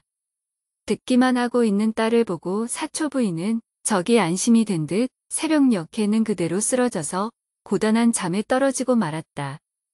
저는 가요. 가늘게 코까지 고는 어머니의 뺨에 살그머니 제 뺨을 대어보고 주마는 몸을 일으켰다. 그는 차마 떨어지지 않는 자욱을 가까스로 떼어 뒷문으로 빠져나왔다. 왁자지껄하게 터리도 깨울 수 없고 또 터리를 데리고 갈 필요도 없었다. 그러니 말도 끌어내 올 수 없어 그는 혼자 걸어서 불국사를 향하는 수밖에 없었다. 다행히 새벽달은 밝아서 길은 어둡지 않았으나 어쩌면 걸음이 이렇게 더딜까. 마음이 급할수록 길은 더욱 늘어나는 듯 말을 탔으면 벌써 들어갔을 텐데 반에 반절도 못 온 듯하였다. 길가에 행인이 없는 것을 다행으로 주마는 두 주먹을 불끈 쥐고 줄다름을 쳤다. 하하 내어뽑는 그의 숨길은 유리 같은 맑은 공기의 안개처럼 서리었다. 이 밤이 새기 전에 이렇듯이 주마는 다른 박질을 하면서도 속으로 뇌이고 또 뇌이었다. 이 밤이 새기 전에 이 서라벌을 떠나야 한다. 어머니 잠 깨시기 전에, 아버지 아시기 전에 한 발자국이라도 더 멀리 떨어져 있어야 한다. 주만이가 불국사 대문을 두드릴 때에는 밝은 달빛도 희미하게 쓰러지며 동이 트기 시작하였다. 문지기가 먹은 간이 있어서 잠결에도 주만의 목소리를 알아듣고 얼른 대문을 열자 주만은 쏜살같이 달려 들어갔다.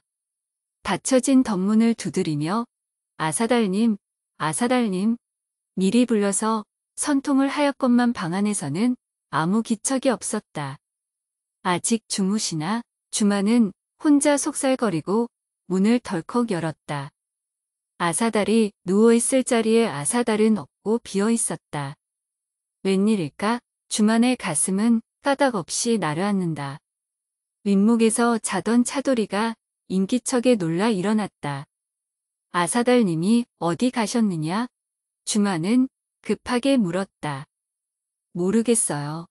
어제 나가신 뒤로 들어오시지를 않아요. 차돌은 졸리운 눈을 부비며 대답하였다. 응, 어제 나가 안 들어오셨어. 주만의 눈은 호둥그레졌다. 그러면 나를 버리고 혼자 발정을 하였는가? 158하 사다리가 어제 나가서 아니 들어왔다는 차돌의 대답에 주만에 서 있는 자리는 지동이나 일어난 듯 술렁술렁 움직이는 것 같았다. 그래, 너도 어디 가신지를 모른단 말이냐? 주만은 핑핑 내어돌리는 몸을 가까스로 지탱하며 채쳐 물었다. 글셉시오 가실 때는 별로 없으신 어른이라 일이 끝났으니 어디 서울 구경이나 나가신 줄 알고 고대 돌아오실까 하고 왼종일 기다려도 오시지를 않아요. 차돌의 대답도 무호하였다. 그러면 부여로 가신 것 아니냐? 주만은 제 마음에 먹은 대로 쏘아보았다. 연장과 행리도 안 챙기시고 길을 떠나실 수야 있겠습니까? 소승은 혹시 구슬 아가씨 댁에나 들르셨나 하였지요.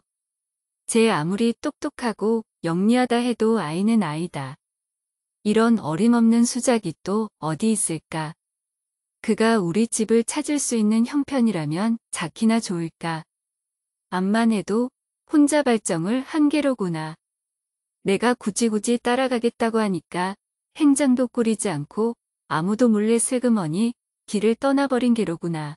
이럴 줄 알았다면 하늘이 무너져도 어제 올 것을 당장 이리 탈로가 나서 곧 잡혀 죽는 한이 있더라도 그의 얼굴이나마 한 번 더 보았을 것을. 주만은 발을 동동 굴렀다. 방문 밖에서 문지기의 소리가 났다. 구실 아가씨 여기 계십니까? 아사달님이 아직 돌아오시지 않으셨지요? 주만은 귀가 번쩍 뛰었다. 펄쩍 방문을 열고 그럼 대사는 아사달님의 간 곳을 아시오. 네, 대강 짐작은 합니다마는 아까 들어오실 때에도 그 말씀을 여쭈려니까 하도 빨리 가셔서 소승에 부르는 소리도 못 들으시는 듯합니다. 그렇게 급하십시오. 허허.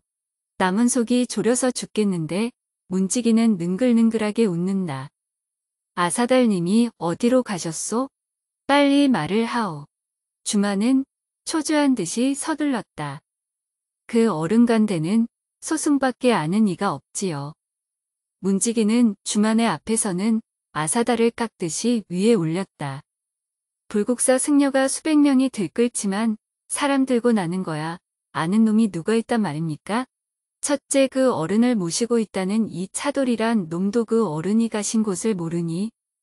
문지기는 쓸데없는 딴소리를 늘어놓았다. 그래, 어디를 가셨소? 얼른 일러주오. 글쎄 올시다. 그것 일러드리기야 어렵지 않지만 소승은 그 어른 때문에 까다없는 말까지 듣고 또 이번에 그 어른 간 곳을 일러드렸다가 하고 매우 난처한 듯이 주저주저하며 그 뻔뻔한 머리를 극적극적한다. 주만은 문지기의 뜻을 알아차렸다. 재빠르게 황금 가락지를 빼어 넌지시 손에 쥐어주었다. 네, 네. 이건 너무 황감합니다. 일러드리고 말곱시오.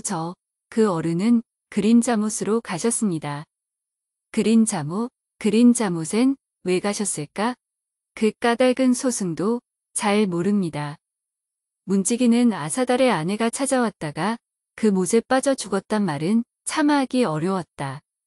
어제 아침 새벽같이 웬 늙은 여편네가 들이닥치더니 다짜고짜로 그 어른을 모시고 갔는데 곁에서 듣자 하니 그린자못으로 가는 듯합디다. 그러면 대사가 그 못을 잘 아시겠구려. 같이 좀 가실 수 없을까?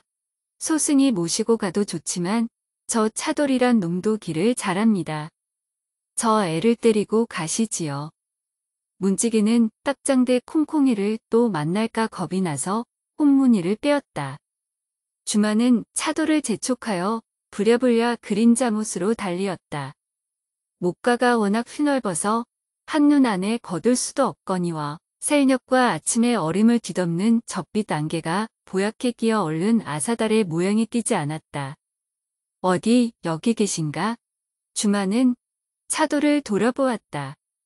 차돌은 잠깐 걸음을 멈추고 귀를 기울이더니 저 소리를 들어보십시오. 천연 아사달님이 돌을 쪼으시던 소리 같군요. 주마는 걸음을 멈추자 고요한 공기를 흔드는 귀에 익은 그 소리를 몰라 들을 리 없었다. 소리 나는 곳으로 쫓아 들어가매 저만큼 못둑 아래 해실해실한 안개 속에서 사람의 그림자가 어릿거리는 것이 보이었다. 주마는 죽었던 사람을 다시 만난 것보담 더 반가웠다. 그는 진둥한둥 뛰어갔다. 몇 걸음 남겨놓지 않고 소리를 쳤다. 아사달님, 아사달님, 꽤 크게 지른 소리였건만 아사달은 돌아보지도 않았다. 주만도 나는 듯이 못독 밑까지 내려와서 아사달의 곁으로 바싹 다가서며 거에 귀에 대다시피 하고 아사달님, 아사달님 또 한 번 불렀건만 아사달은 들은 척도 않고 정과 마침한 번개같이 놀리었다. 159 아사달님, 나 좀 보셔요. 아사달님. 주마는 마침내 짜증을 내며 부르짖었다. 그래도 아사달은 정 놀리기를 쉬지 않았다. 정과 마치의 자지러진 가락과 그 황홀한 얼굴빛으로 보아 아사달은 다시 금신응에 겨운 줄을 짐작할 수가 있었다. 똑바로 씹어 들어가듯 돌에 박힌 그 눈길은 벼락이 떨어져도 옆으로 쏠릴 것 같지 않았다. 이 일을 어찌하나? 주만의 가슴은 미어졌다. 여보세요. 아사달님, 아사달님, 한시가 급합니다. 우리가 여기 이러고 있을 형편이 못 됩니다. 모든 일은 탈로가 나고 말았습니다. 아사달님, 아사달님, 우리는 어서 달아나야 합니다. 어서 서라벌을 떠나야 합니다. 우리 집에서는 내가 없어진 줄을 알고 벌써 야단법석이 일어났는지 모릅니다. 하인들은 나를 잡으러 나섰는지도 모릅니다. 아사달님, 아사달님, 주만의 하소연은 내가 끊이는 듯하였건만 아사달의 귓가에는 울리지 않는 것 같았다. 글쎄 이게 웬일일까? 그런 엄청난 대공을 마치셨거든. 그 돌을 왜 또 새기셔요? 참, 기막히는 일도 있고는 볼 일. 아슬아슬한 고비에 그 돌을 붙잡고 계시면 어떡하자는 말씀이에요? 어서 일어나요. 네, 아사달님. 네, 아사달님. 쇠와 돌이 맞부딪는 여무지고 단단한 울림에 주만에 불이 붙는 듯한 간청도 가뭇없이 쓰러졌다. 모설굴에 자욱하던 안개가 차츰차츰 걷히었다. 잿빛으로 조우던 물결은 파름파름하게 눈을 떴다. 불그스름한 기운이 흐늘흐늘 춤을 추는 것은 돋아오는 햇발이 미처 물얼굴에까지는 닿지 않고 공중을 쏘아 그 광선이 반사를 일으키는 까닭이리라. 아이 날이 아주 밝았네. 아이해가 떠오르네. 이를 어쩌나, 이를 어쩌나. 주마는 길길이 뛰고 싶었다. 아사달님, 아사달님. 또 한 번 부르짖어 보았으나 또한 아무 소용이 없었다. 구실 같은 땀이 그번 듯한 이마와 콧마루에 주렁주렁 맺힌 걸로 보아 이래 얼마나 골똘한 것을 느낄 뿐. 한 시각, 한 시각이 이명을 재촉하는 줄 모르시는군. 그정자리가 한 금두금 나는 것이 이 몸과 피를 방울방울 마르게 하는 줄 모르시는군. 잡히기만 하면 이 몸이 연기로 사라지는 줄 모르시는군. 주만은 가슴이 찢어지도록 한숨을 쉬었다. 정질이 잠깐 늦추어지는 순간 아사달의 시선은 힐끗 주만을 보았다. 그 눈길은 제발 나를 괴롭게 말아주시오. 제발 나를 가만히 내버려 주시오. 하고 애원하는 듯하였다. 주만은 이대도록 애절한 눈매는 처음 보았다. 일순간 아사달은 다시 눈길을 돌로 옮겼으나 그 손에는 힘이 빠져나간 듯 정질과 마취질이 허전허전하는 것 같았다. 어젯밤에 나타난 아내의 모양은 영절스럽게 또렷또렷하였다. 비록 환영 일망정 피가 돌고 맥이 뛰듯 생생하게 살아왔다. 한번 마취와 정을 들고 대하자 마치 아내의 모습이 미리 새겨져 있는 것처럼 정 지나간 자리를 따라 대번에 동글 갸름한 얼굴에 윤곽이 드러나고 그 야들야들한 뺨에 보드라운 선이 그리워졌다. 눈썹 언저리를 도드록하게 솟게 하여 그 가늘고도 진하고 초승달처럼 뽀보장하게 휘어들어 약간 꼬리를 쳐뜨리게 하고는 은행 커플 같은 눈시울을 아련풋이 쪼아내었다. 그는 어느 결에 달이 기운 줄도 몰랐다. 어느 결에 새벽 안개가 10겹 20겹처를 에워싼 줄도 몰랐다. 어느 결에 동이 환하게 밝아오는 줄도 몰랐다. 안청이 그 중에서 띠룩띠룩 하는 듯이 눈시울을 다듬어 내기에도 잔손질이 수없이 들었다. 눈시울을 가까스로 끝내어 이번에는 더 어려운 눈. 아사달은 처음엔 상글상글 웃는 눈매를 찍어내려 하였건만 암만 해도 마지막으로 주고받은 그 눈물근 눈매만 눈에 밟히어 어쩔 수 없었다. 그는 그 슬프고도 아름다운 눈매를 새겨내기에 열고가 났다. 정은 돌 위에서 떤다. 암만 해도 그 눈매가 뜻대로 새겨지지를 않는 것이었다. 그때였다. 아니다. 그때에야 그는 제 옆에 인기척을 느끼었다. 그리고 그것이 다른 사람 아닌 주만인 줄도 맨몸으로 느끼었다. 기실 주만은 그보담 훨씬 먼저 와서 부르고 외쳐었건만 그 애끓는 하소연도 도무지 들리지 않았던 것이다. 169실아기가 내 옆에 있구나 하는 생각이 분명히 들자 아사달의 정질은 갈수록 제자리에 놓이지 않고 눈앞에 그리는 아사녀의 눈매조차 아리숭아리숭 여부없이 붙들리지 않았다. 그의 열에 뜬 머리조차 주만의 뼈에 사무치는 원정으로 찬물을 끼얹는 듯이 같다.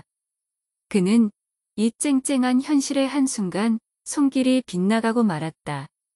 아뿔싸. 그는 다시 돌 위로 눈을 돌렸건만 그렇게도 생생하던 아내의 환영은 하잘것없이 흐려진다. 봄볕에 눈처럼 쓰러지고 저녁놀 사라지듯 흐지부지 가물어지려 한다. 그 대신 초죽음 다든 해쓱한 주만의 얼굴과 그 파랗게 질린 입술이 실룩 떨고 있다. 아사달은 아물아물해가는 아사녀의 모습을 불러일으키려고 바작바작 애를 켜며 질팡갈팡 정과 마취를 휘둘렀다. 아사녀가 죽은 줄이야 꿈에도 모르는 주만이로 될 아사달의 침통한 얼굴 과애절한 눈초리와 서두는 태도로 보아 이 공사도 아사달에게는 다보탑과 석가탑보단 못하지 않은 것임을 깨달을 수 있었다. 아무리 기막힌 제처지를 호소한다 해도 이미 도취의 경지에 들어간 아사달의 마음을 돌릴 것 같지도 않았다. 그의 일만 더 늦어지게 할 뿐이 아닌가. 주만의 속은 조 비비는 듯하였지만 아사달의 손떼기를 기다리는 수밖에 없었다. 멀거니 정질의 자취를 더듬어 봄의 아사달은 사람의 얼굴을 새기느라고 애를 쓰는 것을 알 수 있었다.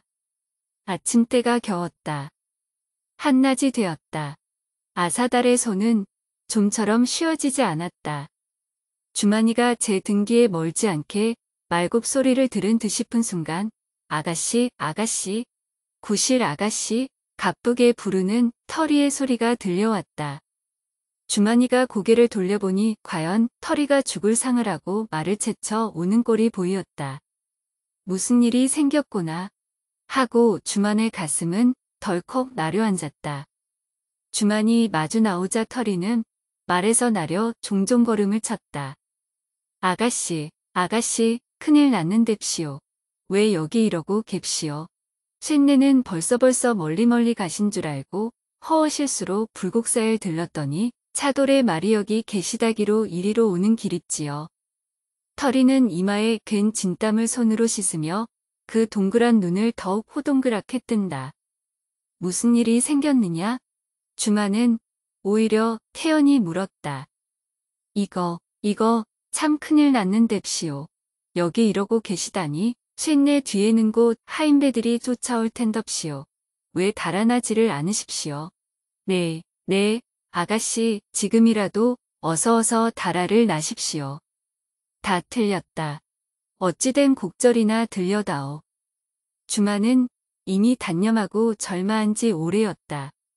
하필 이 아슬아슬한 판에 아사달이 그 돌을 새기기 시작한 것으로서 이미 저의 악착한 운명이 작정된 줄 알았던 것이다.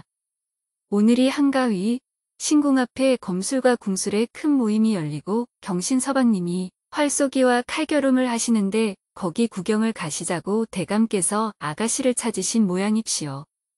대감께서 발을 구르시고 역정을 하늘같이 내시어 그런 년은 당장 잡아서 불에 태워 국법을 바르신다고 야단을 치시는 걸 쇳내도 밖에서 들었는뎁시오.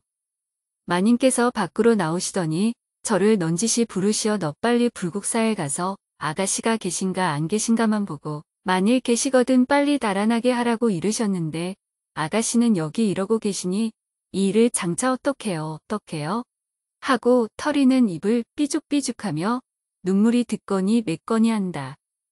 버린 딸이요 못쓸 딸이건만 그 목숨을 구하도록 애를 조리는 모양이 환하게 눈앞에 보이는 듯하였다. 쇳내는 말을 타고 왔으니 얼마쯤은 빠르긴 빨랐지만 곧 뒤미처 하인배들이 달려올 거립시오. 아가씨 어서 달아나십시오. 네 아가씨. 161이 왕지사 일은 틀린 일. 지금 달아난다 한들 무슨 소용이 있겠느냐? 주만은 길게 탄식하였다. 웩시오. 지금이라도 늦지 않습지요. 아가씨만 이 자리에 없으시다면 하인배들이 굳이 찾으려 들지도 않을 것 아닙시오.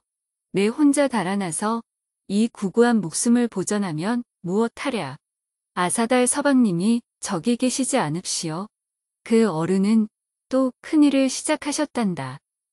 한 번 일을 손에만 대시면 침식도 잊으시고 생사도 모르는 이. 몇 번 길 떠나기를 재촉도 해보았지만 들은 척도 않으시니 어쩌는 수가 있느냐.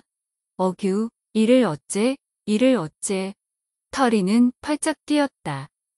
저편길 쪽에 떠들썩하는 곳을 바라보매 과연 검정 번거지를 둘러쓴 구종들이 벌떼같이 이리를 향하고 달려온다.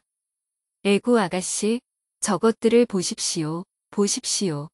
하고 터리는 주만의 손목을 이끌며 달아나려 한다. 주만은 손목을 뿌리치며 지금 와서 허둥거리면 하인배 소시에 창피만 할 뿐. 하고 주만은 잠깐 무엇을 생각하는 듯 하더니 터리를 보고 너는 여기 있어. 저 사람들이 들어닥치거든. 잠깐만 기다려 달라고 일러라. 내 아사달님께 마지막 부탁할 것이 있다. 주만은 아사달의 곁으로 왔다. 아사달은 비오는 듯하던 땀을 씻으려 하지도 않고 돌을 새기기에 일단 정성을 모으고 있었다. 자기를 그리다가 자기를 찾아와서 죽은 아내의 모양을 그는 하늘이 무너져도 제 손으로 다시 살리려고 제 제조와 힘을 다 들이고 있었던 것이다. 아사달님. 주만은 비통한 목소리로 부르짖었다. 나는 가요. 나는 인제 잡혀가요. 이것이 이 세상에서는 아사달님과 마지막 작별. 한 번만 그 얼굴을 이쪽으로 돌리셔요. 단 한 번만 눈 한 번 깜짝일 짧은 동안이나마. 아사달의 손길은 와들와들 떠는 듯하였다.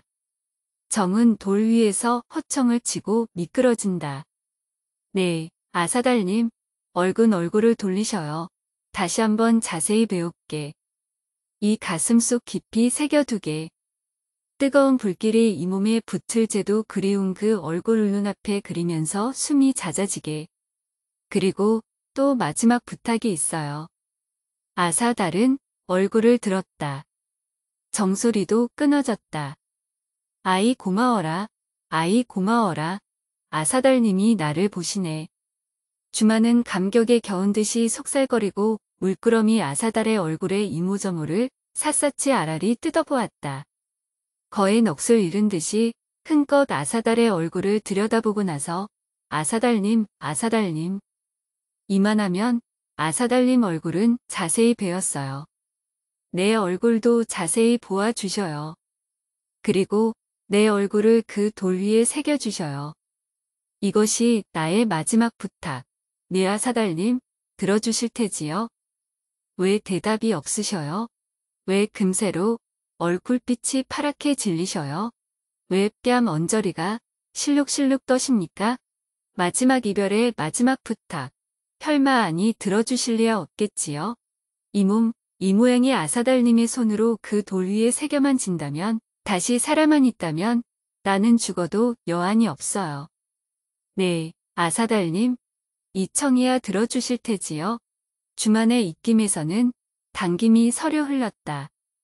몸물결도 출렁거리기를 그치고 일순간 얼어붙은 듯이 고요하다. 왜 대답이 없으시오? 선선히 그리 하마 일러주지 않으시오. 그 돌에 새기는 건 부처님의 상이에요. 보살님의 상이에요. 무슨 엄부를 새기시는 이보담 이 주만을 새겨주셔요. 네 아사달님. 왁자지껄하는 소리가 점점 가까워온다. 털이가 가로막고 서서 기다리라고 타이르는 모양이었다. 주만은 몸을 일으켰다. 자, 아사달님, 나는 가요. 마지막으로 가요. 분명히 지엄하시니 오래 머뭇거리고 있을 수 없어요. 제발 내 마지막 소원을 풀어주세요. 네, 아사달님. 그러면 부디 안녕히. 주만은 종용종용히 걸어나왔다. 162회님 다리를 조금 비켜놓고 묵인의 천병 큰 길에는 장작과 솔단이 집채같이 제이었다. 황을 덤썩 묻힌 긴채 관솔에 불을 붙여 군데군데 꽂아놓음에 검은 연기가 구름장 모양으로 뭉게뭉게 떠오르자 그 밑에서 시뻘건 불길이 이글이글 타오르기 시작하였다. 오늘이 마침 8월 한가위. 신궁 앞 넓은 마당과 서울 거리거리에 구경거리가 덤뿍 벌어져서 사람들은 많이 빠져나갔건만 그래도 이 참혹한 광경을 보아지라고 모여든 군정들은 천변 한 길이 비잡도록 개미떼같이 덕시글덕시글 하였다. 외동딸이 타 죽는 모양을 차마 볼 수 없었음이리라 유종과 사초 부인은 그 자리에 모양을 나타내지 않았다. 유종은 사랑 문을 겹겹이 잠그고 혼자서 방 안을 왔다 갔다 하며 머리끝까지 치민 격분과 극통을 걷잡지 못하고 있었다. 어이 고이한 년, 에이 고이한 년, 내 딸이 하고 이따금 흰줄이 우글쭈글한 주먹을 불끈불끈 쥐었다. 사초 부인은 남편을 끝끝내 속일 수 없어 이실직고는 하였으나 혈마 딸이 잡혀 오리라고는 꿈에도 생각하지 못하였다. 자기 잠든 사이에 자취를 감추었으니 지금쯤은 멀리 서라벌을 떠나 있을 터이고 또 잡으러 간 사람들이 제 집에 부리는 하인들이니 길을 쓰고 잡으려 들 것 같지도 않아서 실상은 마음을 놓았다. 그러다가 천만 뜻밖의 자기 딸이 잡혀왔다는 소식을 듣고 그 자리에 기색하고 말았다. 얼마 만에야 겨우 깨어는 났으나 자리 보전하고 누워서 헛소리만 하고 있었다. 불길이 웬만큼 타오르는 것을 보자 주만은 천천히 불 앞으로 걸음을 옮겼다. 애구 아가씨, 애구 아가씨. 털이는 울며 불며 질색을 하고 뒤에서 제 아가씨를 부둥켜 안았다. 여러 하인들도 고개를 외우시었다. 놓아라, 놓아라. 주만은 조용히 털이를 타일렀다. 내 정은 고맙다만 질질 끌수록 나에게는 고통. 한시바삐 저 불 속으로 뛰어들어 모든 슬픔과 원한을 잊어버려야. 애구 아가씨, 애구 아가씨.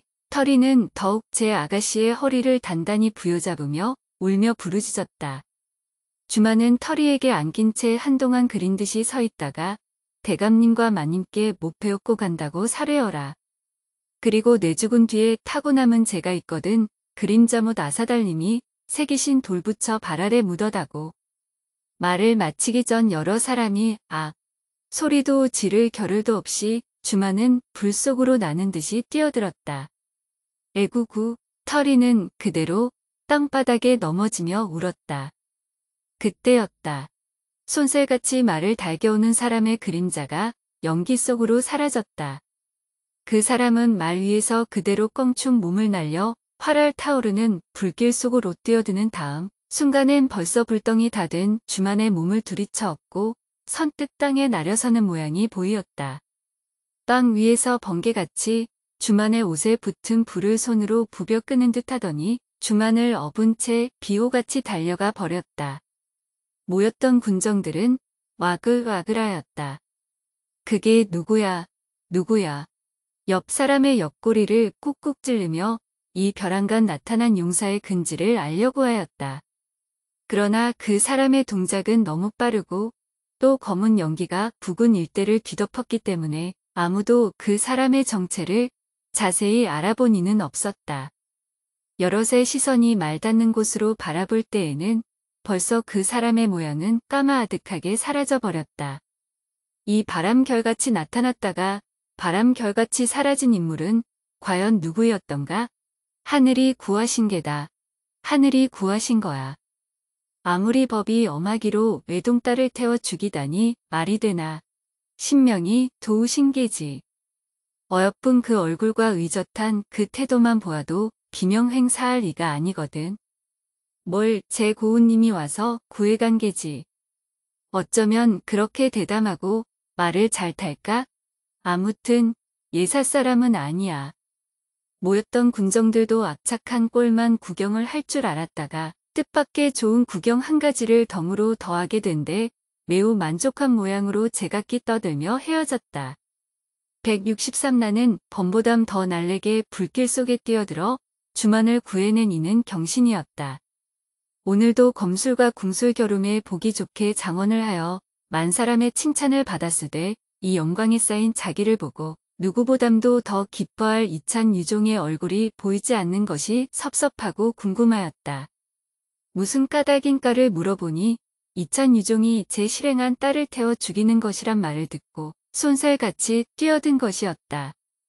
이찬의 불같은 성미에 일이 탈로만 되면 이런 거조가 있으리라고 그는 어렴풋이나마 미리 짐작도 하였다. 그리고 어젯밤에 얼른 본 주만의 얼굴에 수심이 가득한 양이 한량없이 애처로웠다. 그 다소곳한 머리와 수줍은 눈길에 풀기 하나 없는 것이 한량없이 가엾었다. 암만 해도 무슨 악착한 사단이 벌어질 것만 같아서 가슴이 섬뜩하였다. 한두 번밖에 대해보지 않았으나 그 뛰어나게 아름다운 용모와 씩씩한 기상과 대담한 태도가 경신에게는 엄청난 경이었다. 눈부신 존재였다. 벌써 마음을 바친 데가 있는 그이건이 제 아내가 되기는 사내답게 단념할 수밖에 없었지만 한번 가슴속 깊이 박힌 그 안타까운 그림자는 좀처럼 가시어지지 않았다. 부모님께도 사르지 못한 그 괴로운 속을 처음 만나는 자기를 턱 믿고 숨김없이 하소연한 것이 어떻게 정다운지 몰랐다. 더구나 자기와 청혼된 남자가 낭명이 될까 염려하여 신랑 쪽에서 파혼까지 해달라고 하는 그 마음씨는 곰살궂고도 여무지였다.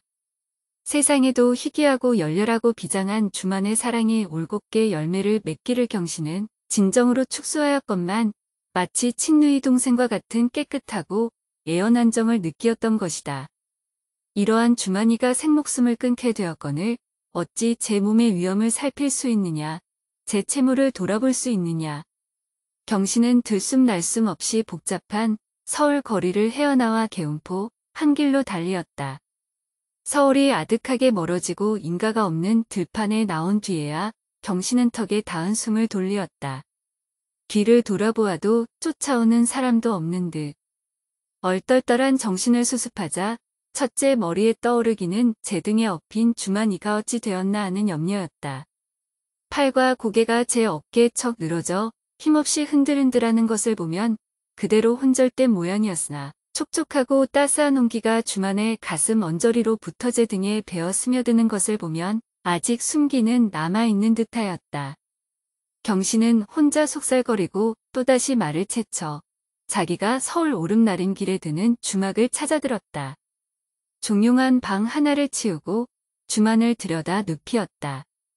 옷자락이 군데군데 타서 떨어져 너불너불하는 대로 흰살이 드러난 것도 가엾거니와 뺨 언저리엔 댄 자욱이 밀롱밀롱 부풀어 오르고 그 좋은 머리도 끄슬려 져서 오글오글해진 모양이 참혹하였다. 저렇게 기색을 하셨으니 냉수나 좀 더 넣어보시지. 그리고 대인 자리엔 간수나 발라보시지. 에구 끔찍해라. 많이도 다치셨네.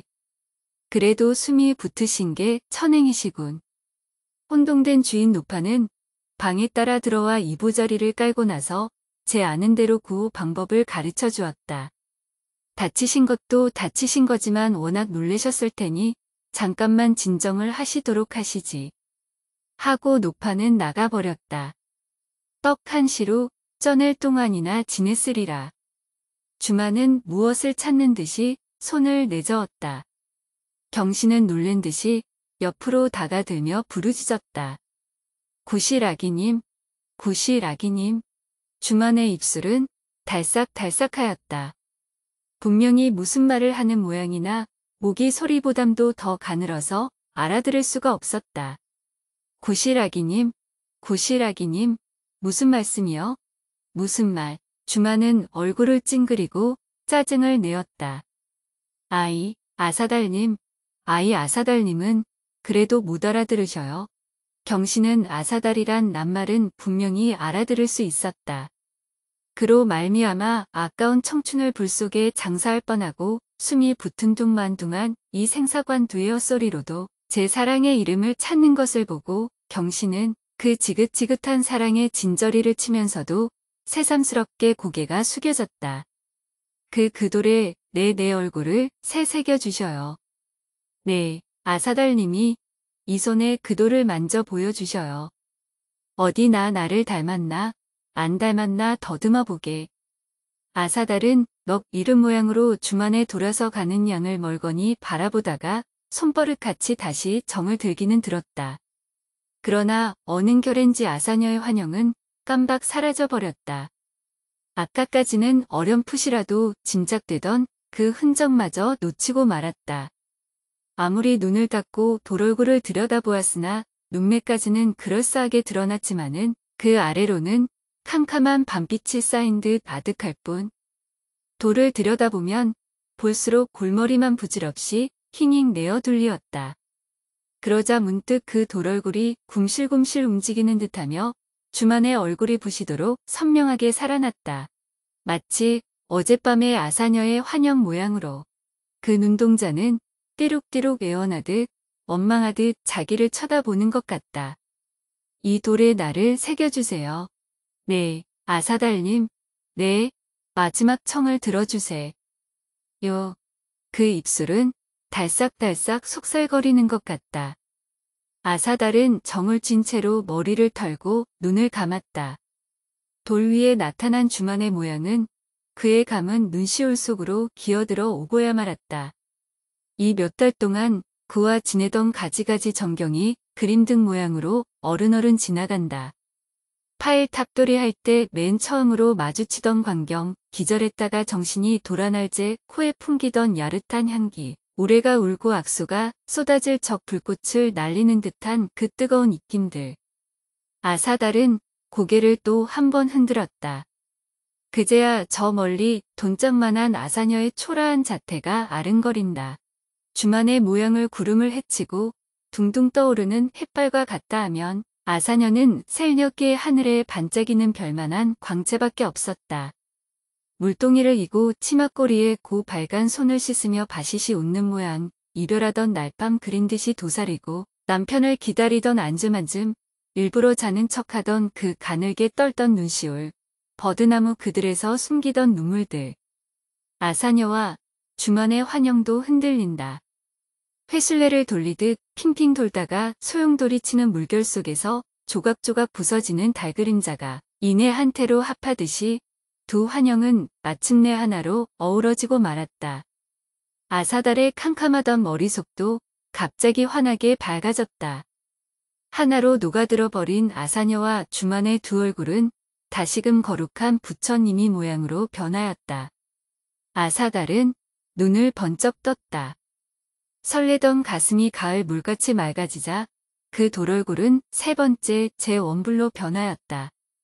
선도산으로 뉘엿뉘엿 기우는 햇발이 그 부드럽고 찬란한 광선을 던질 제 몸물은 수멸수멸 금빛 춤을 추는데 흥에 겨운 마치와 정소리가 자지러지게 일어나 저녁 나절에 고요한 무뚝을 울리었다. 천년 고도 경주를 찾으신 분은 반드시 불국사에 들르시리라. 그 절묘한 돌층층들을 거쳐 몬루를 지나 서시면 유명한 다부탑과 석가탑이 눈앞에 나타나리라. 천겁의 바람과 비에 시달린 오늘날에도 오히려 엄연히 남아있어 하나는 그 여성적인 혼란한 곡선미로 또 하나는 그 남성적인 호장한 직선미로 마음 있는 이의 발길을 머물게 하리라. 석가탑의 일명은 무영탑, 아사녀가 아무리 기다려도 나타나지 않았다 하여의 별명을 얻은 것을 터득하시리라. 불국사 남서방에 영지란 못이 있으니 이 못이야말로 아사녀와 아사다리가 빠져 죽은 데다. 지형이 변한 오늘날 옛 터전을 그대로 상고는 못할 노릇이로되 지금 보아도 그 못어라니 여간 휘날리지 않은 것을 보면 못둘레가 신리가 넘었다는 것이 빈말이 아닐 것이요. 그 물이 수정같이 맑은 적엔 거기 비친 그림자는 더 진하고 더 똑똑해질 테이니 그림자못이란 고명도 그럴듯하다 않을 수 없으리라. 그 못기슬개 천연석에 새긴 돌부처는 그 수법이 범상치 않으나 그 새김의 선이 너무 섬세한 것은 아사다리가 마지막에는 제 원부를 새겨 제 아내와 제 애인과 및 자신까지 천도를 한 것이로되 암만 해도 아사녀와 주만의 환영이 끝끝내 눈에 밟힌 탓인지 모르리라. 그리고 주만의 생사는 작자로도 잘 알 길이 없다. 혹은 그 큰 화상이 자라물리어 그때 살아났다면 작자는 독자와 함께 안심하고 그의 앞길을 경신에게 맡겨도 좋을 줄로 본다.